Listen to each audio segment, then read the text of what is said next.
Span उस structure के साथ अटैच रहेगा, वो कहीं मूव नहीं करेगा। That is the dead load. अगर मैं बात करूं लाइव लोड की, लाइव लोड आपका होता है जो कि मूविंग है। अगर हम एक क्लासरूम में बैठकर क्लास ले रहे हैं तो हमारा जो लोड है, हमारा जो वेट है, एट प्रेजेंट टाइम हमारा उस क्लासरूम में है।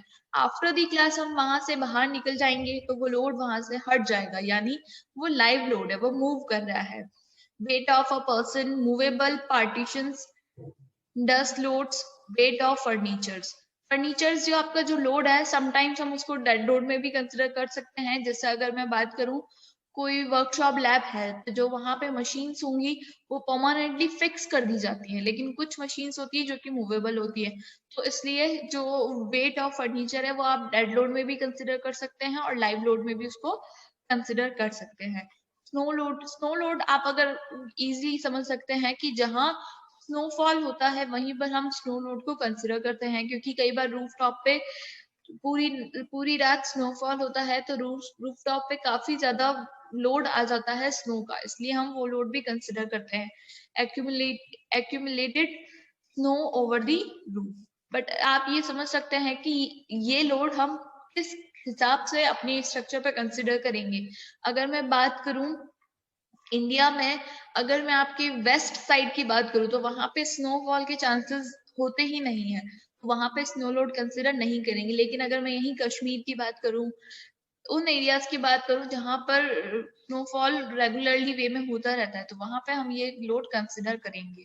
Construction load, construction load is the during the construction. कोई स्ट्रक्चर बनाने के लिए जब हम सपोर्टर्स यूज करते हैं, स्कैफोल्डिंग्स यूज करते हैं और बहुत सारे मटेरियल्स, इक्विपमेंट्स जो हम वहां पे रख रख देते हैं, that load consider in the construction load. एक और टर्म यहाँ पे है क्रीप।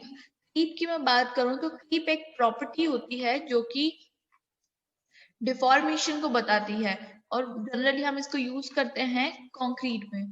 तो क्रीप इन दी कंक्रीट, अगर आपका क्रीप आपका कंसिडर कर रहे हैं हम कंक्रीट में तो उसका लोड भी हम कंसिडर करते हैं। Basically creep is the deformation with respect to time. Time के साथ जो आपका डिफॉर्मेशन आता है हम उसको क्रीप कंसिडर करते हैं। Now next is earthquake load. Earthquake load को हमें कंसिडर करना होता है, कुछ फैक्टर्स के साथ हम अर्थक्वेक लोड को कैलकुलेट करते हैं और एक अमाउंट किलो न्यूटन की फॉर्म में हम निकाल कर ले आते हैं और अपना इतना उसमें कंसिडर करते हैं कि भाई इस स्ट्रक्चर में अर्थक्वेक लोड इतना आएगा। अब बात यह आती है कि अर्थक्वेक लोड कंसिडर कैसे किया जाता है। तो अगर हमें अर्थक्वेक लोड कैलकुलेट करना है तो इंडिया में एज पर दी इंडियन स्टैंडर्ड्स, इंडिया को हमने 5 जोन में डिवाइड किया है according to the earthquake zone. Earthquake के हिसाब से 5 जोन में डिवाइड किया है कि भाई फर्स्ट जोन जिसमें सबसे ज्यादा अर्थक्वेक आता है, जिसमें अर्थक्वेक की इंटेंसिटी सेकंड जोन में कम है या मॉडरेट है, तो इस तरीके से हमने 5 जोन बना दिए हैं। अब हमें ये देखना होता है कि हमारा जो कंस्ट्रक्शन हो रहा है वो किस जोन में हम कर रहे हैं। अगर मान लीजिए हम अपना कंस्ट्रक्शन बिहार वाले रीजन में कर रहे हैं, नेपाल के पास वाले एरिया में कर रहे हैं, तो हम जानते हैं वहां पे अर्थक्वेक एक्टिविटी बहुत ज्यादा होती है, तो वहां वहां जो भी स्ट्रक्चर डिजाइन होंगे तो वहां पे अर्थक्वेक लोड को कंसिडर किया जाएगा। लेकिन अगर हम ऐसे एरिया में बनाते हैं जहां अर्थक्वेक एक्टिविटी बहुत ही कम है, बहुत ही रेयर होती है, बहुत मतलब 50 सालों बाद आती है, मतलब आपकी पूरी लाइफ स्पान में आ ही नहीं सकती, या बहुत ही कम अर्थक्वेक का इफेक्ट होता है, तो वहां पे हम अर्थक्वेक लोड को कंसिडर नहीं करते। Next is earth pressure. Earth pressure की अगर मैं बात करूं तो अर्थ प्रेशर की सॉइल जो होती है, मिट्टी के द्वारा आपके किसी भी स्ट्रक्चर पर कितना लोड लगाया गया। अगर आप देखते होंगे बहुत सारे हिली एरियाज में सॉइल इरोजन होता है, मिट्टी का कटाव होता है, सॉइल इरोजन की वजह से सॉइल भी आपका एक लोड लगाती है। Force cause due to horizontal और vertical movement of a building. अगर आप ये बिल्डिंग में बात करेंगे तो कई बार आपका बिल्डिंग का हॉरिजॉन्टल और वर्टिकल मूवमेंट होता है। ये किस तरीके से होगा, मान लीजिए आपका बिलो दी बिल्डिंग आपका अर्थक्वेक जनरेट हुआ, तो उस अर्थक्वेक जनरेशन की वजह से स्ट्रक्चर्स में आपका हॉरिजॉन्टल मूवमेंट आएगा, तो उस हॉरिजॉन्टल मूवमेंट को रोकने के लिए भी हम अर्थक्वेक अर्थ प्रेशर को एक फैक्टर को कंसिडर करते हैं। इसकी एक थ्योरी होती है एक्टिव अर्थ प्रेशर थ्योरी, हम उससे इसका अमाउंट कैलकुलेट करते हैं। Now next is water pressure. Water pressure आपका यूज किया जाता है वाटर टैंक्स और डैम में। अगर आप कोई स्ट्रक्चर बना रहे हैं, डैम बना रहे हैं, तो डैम की वॉल्स पे, डैम हम क्यों बनाते हैं? वाटर को रिटेन करने के लिए, कि वाटर पास ना हो, हम उसको रिटेन कर दिया जाए और स्टोर कर सकें। तो वहां पर आपका वाटर जो होता है वो बहुत हाई अमाउंट में वॉल्स पर आपका प्रेशर लगाता है। That pressure is known as water pressure. या अगर आप कोई वाटर टैंक बना रहे हैं, वाटर टैंक की वॉल्स पे, तो उसकी पेरिफेरी है, उस पे आपका प्रेशर जनरेट होता है, that is also water pressure. Now next is wind pressure. अगर मैं विंड प्रेशर की बात करूं तो विंड प्रेशर आपका विंड लोड आपका हम कंसिडर करते हैं जहां पे विंड इंटेंसिटी बहुत ज्यादा होती है। जो आपके कोस्टल एरियाज होते हैं वहां पे विंड इंटेंसिटी बहुत ज्यादा होती है, तो वहां पे हम कंसिडर करते हैं। Thrust of wind on high rise building. ध्यान रखना, जितनी बिल्डिंग की हाइट ज्यादा होगी आपका विंड लोड कंसिडर करना ही होगा। जितनी ज्यादा हाइट पे होगा विंड इंटेंसिटी ज्यादा होती है, इसलिए हम उसको कंसिडर करते हैं। और जो विंड लोड होता है आपका वो वर्टिकल वे में नहीं होता, वो आपका हॉरिजॉन्टल वे में हम कंसिडर करते हैं। एक और बात यहाँ पे हमेशा ध्यान रखने की है, जो कि हम आगे जब हम प्रॉपर इन डेप्थ डिजाइनिंग करेंगे तो वहां पे हम ये चीज मेंशन करते हैं कि जो विंड लोड होता है और अर्थक्वेक लोड होता है, कभी भी एक स्ट्रक्चर पे अगर आप कोई सी भी स्ट्रक्चर बना रहे हैं, चाहे कोई बिल्डिंग बना रहे हो, ब्रिज बना रहे हो, डैम बना रहे हो, कोई भी स्ट्रक्चर में आपका विंड लोड और अर्थक्वेक लोड साथ में कंसिडर नहीं किया जाता है। या तो आपको अर्थक्वेक लोड कंसिडर होगा या फिर विंड लोड आपका कंसिडर किया जाता है as per the Indian standard. Now next is wave load. आपका लेट सपोज ये जो लोड्स है आपका एरिया वाइज डिसाइड करते हैं। आपका कोई स्ट्रक्चर है वो मिड वाटर के यहाँ पे बन रहा है, तो जो आपकी वेव्स जनरेट होंगी उसका भी हमें फैक्टर कंसिडर करना होता है। Next is thermal load. Thermal load is the, आपने कोई ऐसी स्ट्रक्चर्स बनाया जहां पे टेम्परेचर बहुत ज्यादा होता है, तो वहां पे थर्मल लोड भी हमें कंसिडर करना होता है। Rise in the stress due to increase in indoor temperature. आपका टेम्परेचर बहुत ज्यादा वेरी करता है, तो थर्मल लोड भी हमें कंसिडर करना होता है। Next is machine load. Machine load is like आपने कोई स्ट्रक्चर बनाया, वहां पर आपने बहुत हैवी मशीन इंस्टॉल करनी है, कोई फैक्ट्री बनाई, वहां पे बहुत ज्यादा हैवी मशीन आपको इंस्टॉल करनी है, आपको वो लोड भी कंसिडर करना पड़ेगा। Now next and last is corrosion. Corrosion का भी हमें फैक्टर लोड में कंसिडर करना होता है। जो फटीग स्ट्रेसेस जनरेट होते हैं स्टील में, आप देखते होंगे जब भी हम स्टील कंक्रीट के साथ यूज करते हैं तो स्टील आपकी कोरोड हो जाती है, उसमें जंग लग जाता है, तो उसमें हम फटीग इजीली हो जाता है। फटीग एक्शन जो होता है आपका मटेरियल प्रॉपर्टी होती है वो बहुत जल्दी उसमें डेवलप हो जाता है, इसलिए हमें उसका फैक्टर भी कंसिडर करना पड़ता है। अब ऐसा नहीं है कि ये सारे लोड एक स्ट्रक्चर में हमें कंसिडर करने होते हैं, ये डिपेंड करता है कि आप कहाँ स्ट्रक्चर्स बना रहे हैं, कौन सी स्ट्रक्चर बना रहे हैं। अगर आप नॉर्मली एक रेजिडेंशियल बिल्डिंग बना रहे हैं तो वहां हमें मशीन लोड कंसिडर करना नहीं पड़ेगा। हाँ, अगर आप वहां पे लिफ्ट को इंस्टॉल कर रहे हैं तो आपको लिफ्ट का वेट कंसिडर करना पड़ेगा। तो इस तरीके से बाकी जो डेड लोड और लाइव लोड है that is the common for all, आपको सब जगह उसको कंसिडर करना पड़ेगा। डेड लोड में आपका कंक्रीट का, ब्रिक्स का और जो भी मटेरियल आप बनाएंगे उनका आपको कंसिडर करना होता है। Next is table of load combination. ये बहुत इंपॉर्टेंट है। यहाँ पे आप देख सकते हैं कि जितनी भी डिजाइनिंग होती है आरसीसी स्ट्रक्चर की, वहां पे हम एक ये कोड यूज करते हैं, दैट इज दी कर्सर से मैं आपको बता रही हूँ, आप देखें ये कोड है IS 456-2000। ये आपका रिवाइज्ड है, इससे पहले एक कोड चलता था, उसमें जो भी आपका मॉडिफिकेशन होता है, कुछ एरर्स होती है या कुछ चेंजेस होते हैं, डे बाय डे हमारे क्लाइमेट में चेंज आता है तो हम स्ट्रक्चर्स में भी चेंज करते हैं, तो ये रिवाइज्ड आपका कोड है 2000। तो उस कोड से, ये कोड में ही टेबल थी आपकी, टेबल नंबर 18, क्लॉज नंबर 18.2.3.1, उसमें आपका एक कॉम्बिनेशन बनाया हुआ है, that is the load combination. इस लोड कॉम्बिनेशन में अगर मैं बात करूं तो इस कॉम्बिनेशन में हमें फैक्टर्स लेने होते हैं कि अगर मान लीजिए आप किसी स्ट्रक्चर में केवल डेड लोड और live load, DL is the stand for dead load and IL is LL is equals to live load। तो अगर आप डेड लोड और लाइव लोड कंसिडर कर रहे हैं तो इन लिमिट स्टेट मेथड आपका लिमिट स्टेट ऑफ कोलैप्स और लिमिट स्टेट ऑफ सर्विसिबिलिटी, यानी जब भी हम डिजाइन करते हैं तो दो कंडीशंस को मानते हैं, कोलैप्स के लिए और सर्विसिबिलिटी के लिए। अगर मैं लिमिट स्टेट ऑफ कोलैप्स की बात करूं तो जो आपका डेड लोड और लाइव लोड का कंसिडरेशन होगा वो आपका होगा 1.5। अगर आप इसके साथ विंड लोड कंसिडर करते हैं दैट इज दी 1 मीन्स आपने कोई इसके साथ एक्स्ट्रा अमाउंट ऐड नहीं किया। अगर मैं सर्विसिबिलिटी की बात करूं तो डेड लोड लाइव लोड आपका 1 होगा और विंड लोड आपने कंसिडर नहीं करेंगे सर्विसिबिलिटी में। Similar as dead load plus wind load, यानी लाइव लोड को आपने कंसिडर नहीं किया, आपने सिर्फ विंड लोड और डेड लोड को कंसिडर किया, तो यहाँ पे अर्थवेयर लोड की बात नहीं हुई है। तो वो कितना हो जाएगा 1.5 एंड 1.5। यहाँ पे लाइव लोड नहीं था तो यहाँ पे हमने लाइव लोड को यूज नहीं किया है। अगर मैं सर्विसिबिलिटी की बात करूँ तो ये यहाँ पे भी 1 और 1 रहेगा। अगर मैं तीनों एक साथ स्ट्रक्चर में ले आती हूँ, डेड लोड, लाइव लोड और विंड लोड, तो आपका वो हो जाएगा 1.5 तीनों के लिए, 1.2, 1.2, 1.2, 1.2। और अगर मैं सर्विसिबिलिटी की बात करूंगी तो वो 1.8, 0.8 हो जाएगा। यहाँ पे देखिए एक नोट लिखा है, while considering earthquake effect substitute EL for WL, यानी अगर आप अर्थक्वेक लोड को कंसिडर कर रहे हैं तो आपको अर्थक्वेक लोड को सब्स्टिट्यूट करना होगा किससे, विंड लोड से।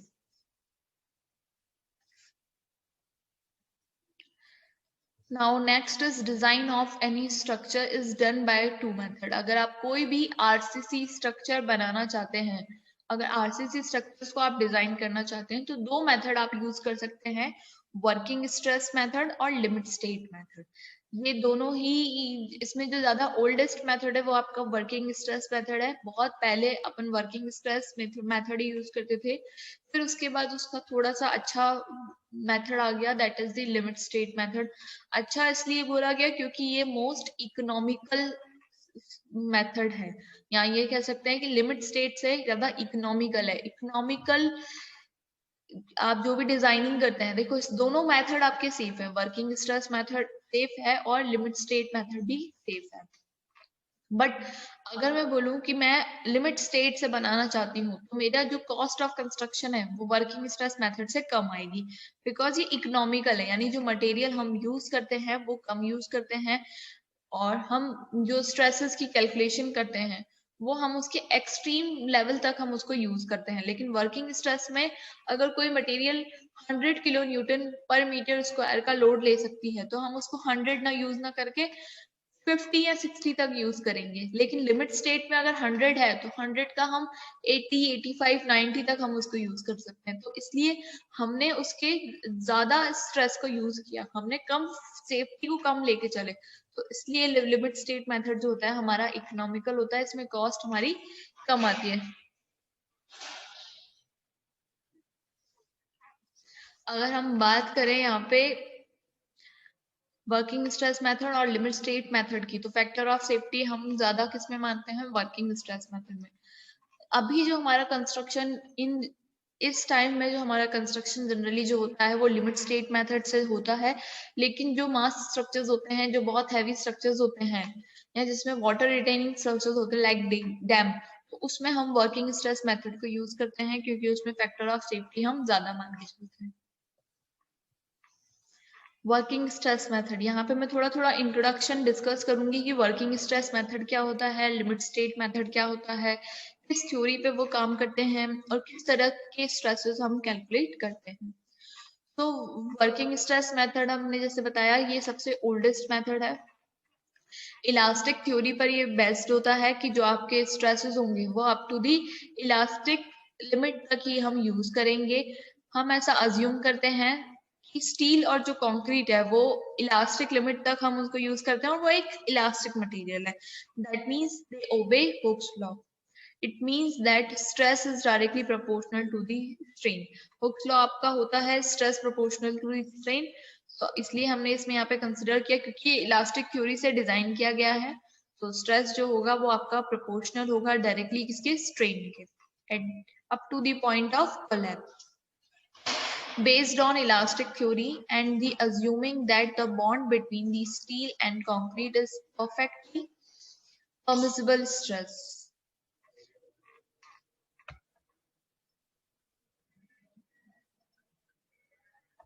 डाउनलोड्स में नहीं है। हम बनाते हैं जिसकी साइज होती है, डाया होता है 150 mm और जो हाइट होती है वो 300 mm होती है। But in the Indian standards हम यहाँ पे 150 इंटू 150 इंटू 150 क्यूब यूज करते हैं, और इस तरीके से हम एक कंक्रीट मिक्स से 100 क्यूब्स बनाते हैं ऑफ साइज 150 mm का क्यूब। हम इतनी साइज के क्यूब्स बनाते हैं, देन उसको हम 28 डेज के लिए उसको स्ट्रेंथ गेन करने का टाइम देते हैं, उसकी क्यूरिंग करते हैं। देन आफ्टर हम उसके बाद यूटीएम टेस्टिंग मशीन से, यूनिवर्सल टेस्टिंग मशीन से हम उसकी कंप्रेसिव स्ट्रेंथ निकालते हैं। अब जो 100 आपके ब्लॉक्स हैं, हम 100 ब्लॉक्स की कंप्रेसिव स्ट्रेंथ जब निकालेंगे तो उन 100 को हम टेबल पे रिप्रेजेंट करेंगे कि भाई इतने ब्लॉक्स की ये स्ट्रेंथ आई है। हम एक टेबल बनाएंगे, टेबल फॉर्म में 100 ब्लॉक्स, उनकी मार्किंग कर दी जाएगी कि भाई ये फर्स्ट ब्लॉक है, ये सेकंड ब्लॉक है, एंड देन उसके बाद हम उनकी स्ट्रेंथ निकालेंगे। तो the characteristic strength or the grade of material are following as concrete. So हम उसको रिप्रेजेंट किससे करते हैं, FU से, और FUCK से भी हम इसको यूज कर सकते हैं। ये स्ट्रेंथ जो होती है वो आपकी 28 डेज की स्ट्रेंथ होती है, और इसको रिप्रेजेंट करते हैं न्यूटन पर mm स्क्वायर से। जनरली हम न्यूटन पर mm स्क्वायर से करते हैं, बट कई जगह किलो न्यूटन पर मीटर स्क्वायर से भी हम उसको रिप्रेजेंट कर सकते हैं। और इससे हमारी क्या होती है, कंक्रीट की ग्रेड निकल के आती है कि जो हमने कंक्रीट का मिक्स बनाया है वो आपकी किस ग्रेड का है। अगर मैं बोलूं मेरी कंक्रीट है M20 ग्रेड की, तो M is the mix, M represent mix and 20 represents the compressive strength of that concrete. So these are the grades 30, 35, 40, 50 in the Newton per meter या mm square। जनरली जो minimum grade होती है RCC के लिए, अगर हम RCC का कोई स्ट्रक्चर्स बना रहे हैं, यानी स्टील को हम कंक्रीट के साथ इंट्रोड्यूस कर रहे हैं, तो कंक्रीट की आपकी जो मिनिमम ग्रेड होनी चाहिए that is the M20, 20 Newton पर mm स्क्वायर की ग्रेड उसमें होनी चाहिए। और अगर आप पीसीसी में कंक्रीट को यूज कर रहे हैं तो वो आपका 10 न्यूटन पर mm स्क्वायर की ग्रेड का बनेगा। अगर मैं यहाँ बात करूँ स्टील की, अगर हम आरसीसी स्ट्रक्चर्स की बात करेंगे तो हम उसमें स्टील की ग्रेड की भी बात करेंगे। तो आपकी जो स्टील होती है उसकी जो स्ट्रेंथ होती है, की जो यील्ड स्ट्रेंथ होती है, हम उसको रिप्रेजेंट करते हैं Fe250, Fe415, Fe500। So the specified characteristic strength of reinforcement, generally जब भी हम आरसीसी स्ट्रक्चर्स को डिजाइन करते हैं तो एज पर दी इंडियन स्टैंडर्ड हम डिजाइन करते हैं। तो इंडियन स्टैंडर्ड्स की जो भी आपकी गाइडलाइन होती है, जो भी आपका डेटा होता है कि इंडिया आपको किस तरीके से डिजाइन करना है, कितनी थिकनेस रखनी है, कितना डायामीटर किस चीज में रखना है, कितनी डेप्थ होनी चाहिए इस स्ट्रक्चर्स की, ये सारा आपका इंडियन स्टैंडर्ड्स के हिसाब से हम डिजाइन करते हैं। और हर एक डिजाइन के लिए इंडियन स्टैंडर्ड्स ने कोड बनाए गए हैं, उन कोड के रेफरेंस से ही हम अपना डेटा पिक करते हैं और डिजाइन करते हैं। तो अगर मैं बात करूं IS 456-2000, हम ये कोड यूज करते हैं आपका आरसीसी में।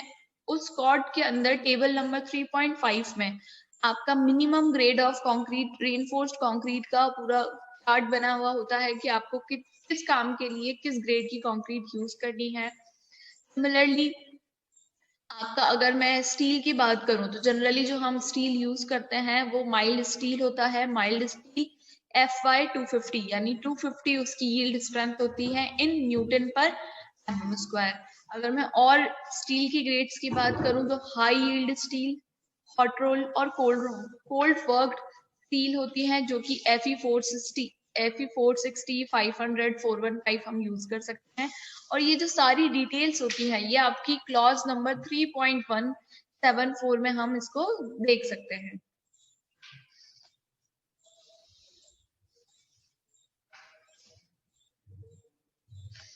अब अगर मैं बात करूं फैक्टर ऑफ सेफ्टी की in the ultimate limit state designing में, अगर मैं फैक्टर ऑफ सेफ्टी की बात करूं, जैसा कि मैंने आपको बताया कि जब भी हम कोई स्ट्रक्चर डिजाइन करते हैं तो एक मैक्सिमम सर्टेन लोड के लिए डिजाइन करते हैं। लेट सपोज मैंने कहा कि ये मेरी बिल्डिंग है, 5 फ्लोर की बिल्डिंग बनी हुई है और ये मैक्सिमम आपका 200 न्यूटन पर mm स्क्वायर लोड ले सकती है, ऐसा मैं बोलती हूँ आपको। 200 न्यूटन पर mm स्क्वायर लोड ले सकती है आपकी ये बिल्डिंग। तो अगर मैं ये अमाउंट बता रही हूँ तो यानी मैं इससे ज्यादा इस स्ट्रक्चर पर लोड नहीं दे सकती, यानी जो उसका अप्लाइड लोड होगा वो 200 न्यूटन पर mm स्क्वायर से ज्यादा नहीं होगा, उसके बिलो ही हमें देना होगा। बट अगर मान लीजिए आपका 200 आ गया तो क्या वो स्ट्रक्चर आपका कोलैप्स करेगा? नहीं। हमने एक फैक्टर ऑफ सेफ्टी लेके चले हैं जिसमें वो आपका स्ट्रक्चर 250 लोड ले सकता है, लेकिन हमने क्या फिक्स कर दिया कि वो 200 लोड उसका मैक्सिमम है, इससे ज्यादा आप नहीं दे सकते। तो 250 से 200 तक आना, ये जो हमारा लोड की वैल्यू को कम करना, यही हमारा है फैक्टर ऑफ सेफ्टी, यही हम फैक्टर ऑफ सेफ्टी कंसिडर करके चलते हैं। तो अगर मैं रेनफोर्स्ड की बात करूं तो उसमें हमारा फैक्टर स्टील के लिए हम कितना फैक्टर ऑफ सेफ्टी कंसिडर करते हैं? दैट इज दी 1.15%। और अगर कंक्रीट की बात करें, अगर कंक्रीट आपका फ्लक्सर में यूज हो रहा है और एक्सियल लोड के लिए यूज हो रहा है, डिफरेंट डिफरेंट लोडिंग के हिसाब से हम फैक्टर ऑफ सेफ्टी को कंसिडर करते हैं। तो अगर फ्लक्सर और एक्सियल दोनों में ही आपका कंक्रीट के लिए फैक्टर ऑफ सेफ्टी होता है 1.5। अगर आप यहाँ पे देखें, कंक्रीट के लिए हमने फैक्टर ऑफ सेफ्टी ज्यादा लिया है कंपेयर टू रेनफोर्समेंट और स्टील। ऐसा इसलिए है क्योंकि रेनफोर्समेंट जो कंक्रीट स्टील जो आपका बनता है वो कंपनीज में मतलब रेडीमेड आपका बना बनाया मिलता है, और तो उसमें क्या होता है, डेविएशन या उसकी जो प्रॉपर्टीज में ज्यादा वेरिएशन नहीं होता है, वो अनसर्टेन प्रॉपर्टीज नहीं देती। लेकिन अगर हम कंक्रीट की बात करें तो कंक्रीट की प्रॉपर्टीज में बहुत ज्यादा फ्लक्चुएशन रहता है, बहुत ज्यादा वेरिएशन रहता है। अगर आप कंक्रीट बहुत ज्यादा हाई टेम्परेचर या समर में आप कंक्रीट बना रहे हैं तो उसकी स्ट्रेंथ अलग आएगी, और अगर आप विंटर्स में कंक्रीट बना रहे हो तो उसकी स्ट्रेंथ अलग आएगी। इसलिए हम उसमें फैक्टर ऑफ सेफ्टी ज्यादा मानकर चलते हैं। अगर मैं shear strength without share reinforcement में आपकी कंक्रीट को यूज कर रही हूँ तो आपका फैक्टर ऑफ सेफ्टी 1.25 होगा। बॉन्ड स्ट्रेंथ में ये 1.4 हो जाएगा। इसी तरह से ही आपके फैक्टर ऑफ सेफ्टी डिसाइड किए जाते हैं कि आप किस स्ट्रक्चर्स में आपका किस तरीके का लोड आएगा। अगर बॉन्ड में हम बात करें, शेयर में बात करें, तो कंक्रीट के लिए अलग अलग उसके बिहेवियर होते हैं और अमाउंट ऑफ स्ट्रेंथ भी आपका डिफरेंट होता है। जो आपका फैक्टर ऑफ सेफ्टी होता है ये डिपेंड करता है आपकी स्ट्रेंथ ऑफ मटेरियल, और दूसरा आपका कि आपने कितनी एक्यूरेसी से अपना कंस्ट्रक्शन प्रोसेस कंप्लीट किया है। Now the properties of RCC structures. अगर मैं ये बोलूं कि आरसीसी स्ट्रक्चर्स की क्या क्या प्रॉपर्टी हो सकती है, तो सबसे पहले हमें पता है RCC structure is the combination of concrete and steel. Concrete और स्टील दोनों से मिलके आपका आरसीसी स्ट्रक्चर बनता है। तो यानी मैं कह सकती हूँ कि अगर मुझे अब आरसीसी स्ट्रक्चर्स की प्रॉपर्टीज को पढ़ना है तो मुझे कंक्रीट और स्टील की प्रॉपर्टीज को देखना होगा। तो जैसा मैंने आपको स्टार्टिंग में बताया, कंक्रीट आपका किसमें अच्छा होता है? कंप्रेशन में, but worst in tension. Concrete आपका टेंशन नहीं ले सकता, कंक्रीट गुड इन कंप्रेशन। और अगर मैं यही स्टील की बात करूं तो steel is good in tension but worst in compression. Concrete आप स्टील आपका कंप्रेशन नहीं ले सकता, और जब भी आपका स्ट्रक्चर पर लोड आएगा तो वो बेंडिंग या फ्लक्सर की फॉर्म में आएगा। और फ्लक्सर मूवमेंट को रेजिस्ट करने के लिए, फ्लक्सर को रेजिस्ट करने के लिए हमें कंक्रीट और स्टील दोनों का ही एक कॉम्बिनेशन बनाना पड़ेगा। अब अगर मैं बात करूं कि अगर हम कोई स्ट्रक्चर डिजाइन करते हैं तो उन स्ट्रक्चर्स पर लोड किस तरीके से आते हैं, किस किस तरीके से लोड अप्लाई होंगे। हमने क्या किया, अलग अलग कैटेगरीज बना दी गई लोड की। अगर इस तरीके से लोड आएगा तो हम उसको डेड लोड कंसिडर करेंगे, मूविंग लोड होगा तो लाइव लोड की तरह हम उसको कंसिडर करेंगे। तो अगर मैं फर्स्ट बात करूं डेड लोड की, तो इसके नाम से एक्सप्लेन हो रहा है कि डेड लोड, डेड मतलब जो कि स्टेशनरी है, जो कि परमानेंट है स्ट्रक्चर के साथ through out the life span. जैसे कि आपका फ्रेम हो गया, फ्लोरिंग मटेरियल्स हो गया कि जो आपने टाइल्स लगाई, मार्बल्स लगाए, रूफिंग हो गया, रूफिंग में आपने जैसे अगर आरसीसी की स्टोन्स की यूज करे तो उनका जो वेट होगा, जो लोड होगा, उनका जो वेट होगा वो हमारा डेड लोड कंसिडर होगा। प्लम्बिंग हो गई, बहुत सारी जो भी आपका, अगर अगर मैं एक बात करूँ, एक स्कूल की बात की जाए, तो स्कूल के एक क्लासरूम में अगर मैं डेड लोड कंसिडर करूंगी तो वहां पे जितना भी फर्नीचर रखा होगा, tables, black board, fan, doors, windows, that all are consider in the dead load, क्योंकि वो throughout the life span उस स्ट्रक्चर के साथ अटैच रहेगा, वो कहीं मूव नहीं करेगा। That is the dead load. अगर मैं बात करूं लाइव लोड की, लाइव लोड आपका होता है जो कि मूविंग है। अगर हम एक क्लासरूम में बैठकर क्लास ले रहे हैं तो हमारा जो लोड है, हमारा जो वेट है, एट प्रेजेंट टाइम हमारा उस क्लासरूम में है। आफ्टर दी क्लास हम वहां से बाहर निकल जाएंगे तो वो लोड वहां से हट जाएगा, यानी वो लाइव लोड है, वो मूव कर रहा है। Weight of a person, movable partitions, dust loads, weight of furnitures. Furnitures जो आपका जो लोड है, समटाइम्स हम उसको डेड लोड में भी कंसिडर कर सकते हैं। जैसे अगर मैं बात करूं, कोई वर्कशॉप लैब है तो जो वहां पे मशीन्स होंगी वो परमानेंटली फिक्स कर दी जाती है, लेकिन कुछ मशीन्स होती है जो कि मूवेबल होती है, तो इसलिए जो वेट ऑफ फर्नीचर है वो आप डेड लोड में भी कंसिडर कर सकते हैं और लाइव लोड में भी उसको कंसिडर कर सकते हैं। स्नो लोड, स्नो लोड आप अगर इजीली समझ सकते हैं कि जहां स्नोफॉल होता है वहीं पर हम स्नो लोड को कंसिडर करते हैं, क्योंकि कई बार रूफ टॉप पे पूरी पूरी रात स्नोफॉल होता है तो रूफ टॉप पे काफी ज्यादा लोड आ जाता है स्नो का, इसलिए हम वो लोड भी कंसिडर करते हैं, accumulated snow over the roof. But आप ये समझ सकते हैं कि ये लोड हम किस हिसाब से अपने स्ट्रक्चर पे कंसिडर करेंगे। अगर मैं बात करूं इंडिया में, अगर मैं आपके वेस्ट साइड की बात करूं तो वहां पे स्नोफॉल के चांसेस होते ही नहीं है, तो वहां पे स्नो लोड कंसिडर नहीं करेंगे। लेकिन अगर मैं यही कश्मीर की बात करूं, उन एरियाज की बात करूं जहां पर स्नोफॉल रेगुलरली वे में होता रहता है, तो वहां पे हम ये लोड कंसिडर करेंगे। Construction load, construction load is the during the construction, कोई स्ट्रक्चर बनाने के लिए जब हम सपोर्टर्स यूज करते हैं, स्कैफोल्डिंग्स यूज करते हैं, और बहुत सारे मटेरियल्स, इक्विपमेंट्स जो हम वहां पे रख रख देते हैं, that load consider in the construction load. एक और टर्म यहाँ पे है क्रीप। क्रीप की मैं बात करूं तो क्रीप एक प्रॉपर्टी होती है जो कि डिफॉर्मेशन को बताती है, और जनरली हम इसको यूज करते हैं कंक्रीट में। तो क्रीप इन दी कंक्रीट, अगर आपका क्रीप आपका कंसिडर कर रहे हैं हम कंक्रीट में, तो उसका लोड भी हम कंसिडर करते हैं।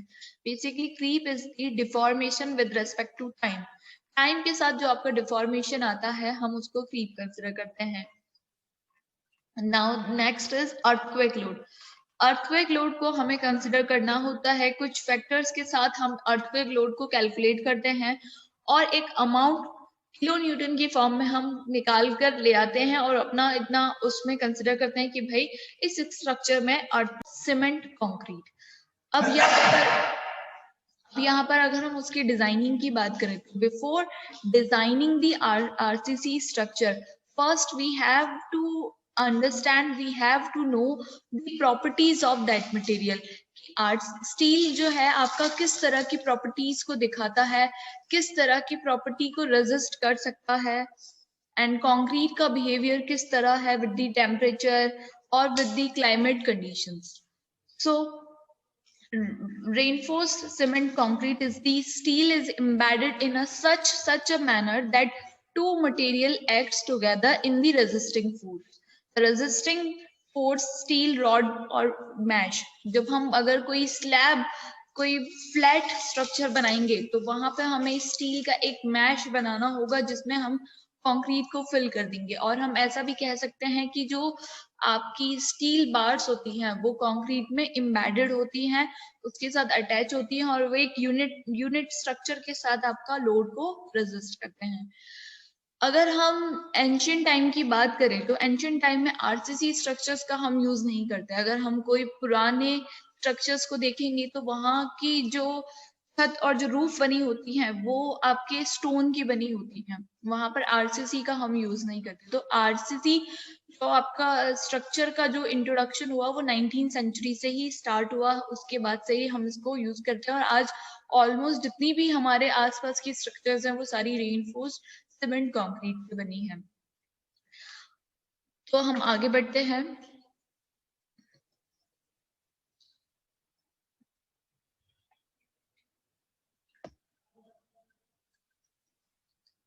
Now the second is concrete classification.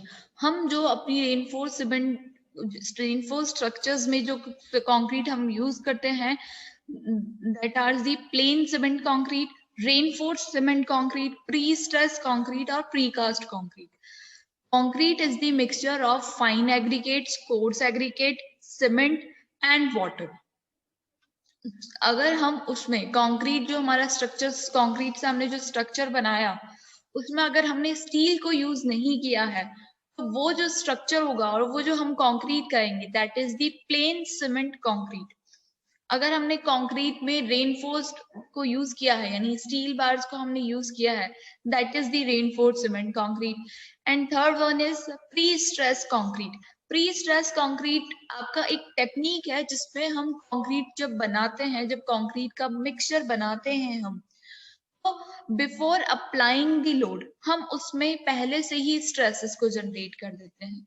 तो जो वो पहले से स्ट्रेसेस को जनरेट करना इज दी प्री स्ट्रेस्ड। हमने बिफोर लोडिंग उसको स्ट्रेस कर दिया।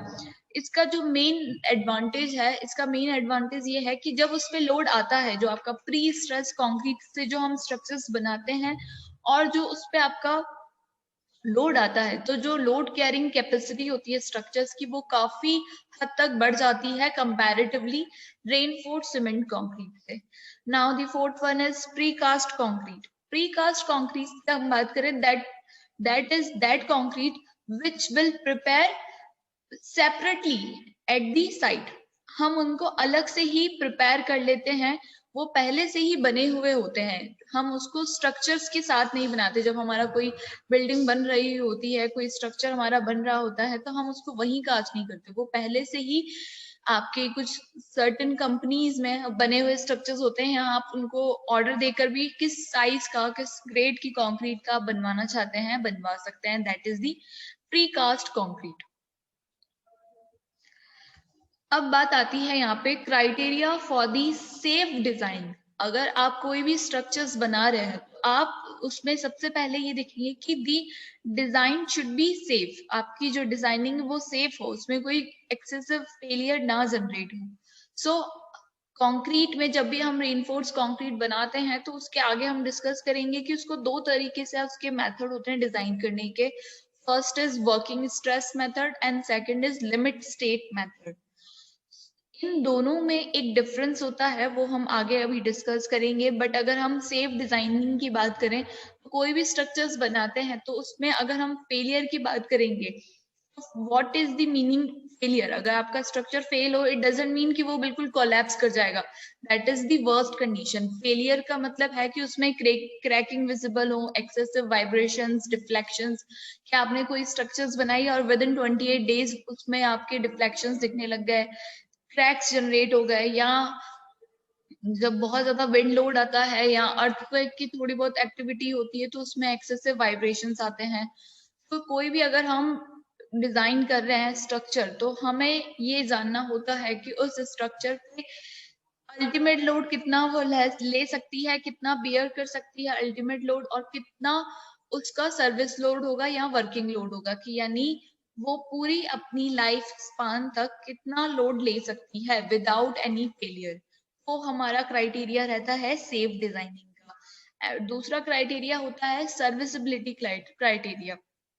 First criteria is ultimate limit state, कि आपका स्ट्रक्चर कितना लोड ले सकती है। The second is serviceable limit state, कि भाई उसमें एक्सेसिव डिफ्लेक्शन ना हो, क्रैक्स ना हो, वाइब्रेशंस ना हो। That is the serviceability criteria.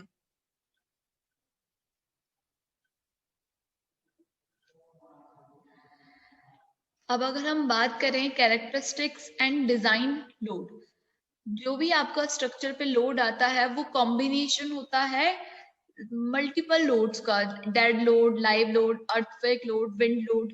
तो जो भी आपकी स्ट्रक्चर्स होती है, हम उसको डिजाइन करते हैं एक सर्टन लोड के लिए। That load is known as design load. Design load आपका होता है कि हम इस लोड को कंसिडर करके कि आपका बिल्डिंग इतने लोड के लिए बनाई जा रही है, वो इतना लोड आपका रेजिस्ट कर सकती है। The characteristics or service load are the actual load that the structure is designed to carry. कितना आपका स्ट्रक्चर लोड कैरी कर सकता है। These are normally thought of as the maximum load which will not be exceed during the life of the structure। जो आपका characteristics और design load होता है, हम ऐसा मानते हैं कि ये स्ट्रक्चर एक मैक्सिमम लोड है।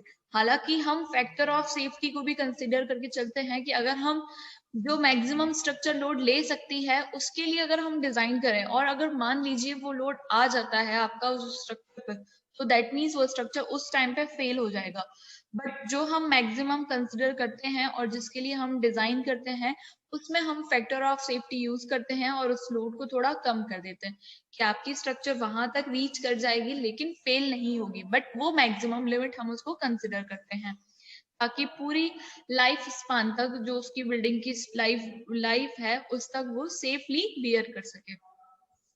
In statistical terms, the characteristic load have 95% probability of not falling, not being exceed। यानी कि अगर हम एक डेफिनेशन की बात करें कि हम किस लोड को डिजाइन लोड मानेंगे, तो वो आपका होगा कि 95% प्रोबेबिलिटी की किसी लोड की 95% चांसेस हैं कि वो उस लोड को कभी भी आप पूरी लाइफ स्पान में उस बिल्डिंग पर इस अमाउंट से ज्यादा लोड नहीं आएगा। उसकी जो चांसेस है, जो प्रोबेबिलिटी है वो कितनी है, 95%। so that term represent the design load। now properties and the design strength। अगर हम बात करें कि आप किस हिसाब से ये डिसाइड करेंगे कि भाई आपकी कंक्रीट की ये डिजाइन स्ट्रेंथ है, तो इसके लिए एक हम टेस्ट करते हैं with the help of UTM, universal testing machine, जिसमें हम कंक्रीट के ब्लॉक्स बनाते हैं और उन ब्लॉक्स को 28 डेज के लिए सेटल होने के रख देते हैं, क्यूरिंग करते हैं। देन उसके बाद हम यूटीएम की हेल्प से उसकी कंप्रेसिव स्ट्रेंथ निकालते हैं। दैट स्ट्रेंथ, इसका टेस्ट करने के लिए हम इसमें 100 सैंपल्स बनाते हैं। 100 सैंपल्स बनाएंगे जिसमें आपकी जो कंक्रीट के ब्लॉक्स बनेंगे उनकी साइज होती है 150 इंटू 150 इंटू 150।